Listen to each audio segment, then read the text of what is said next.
ज्याप्रमाणे चाचक पक्षी वाट बघत असतो पाऊस येण्याची, त्याप्रमाणे आम्ही कोकणकर वाट बघतो बाप्पाच्या आगमनाची.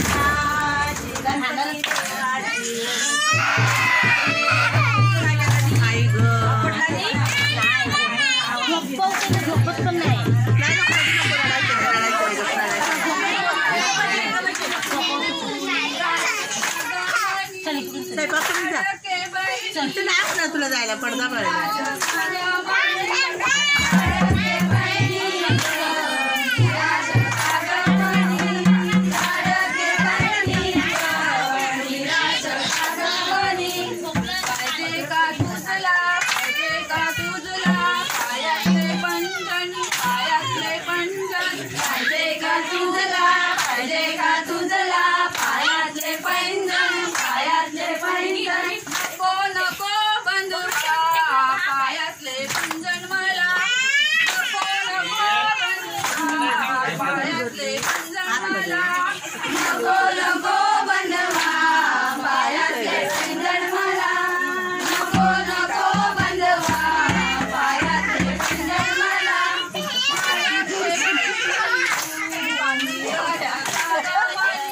Thank you.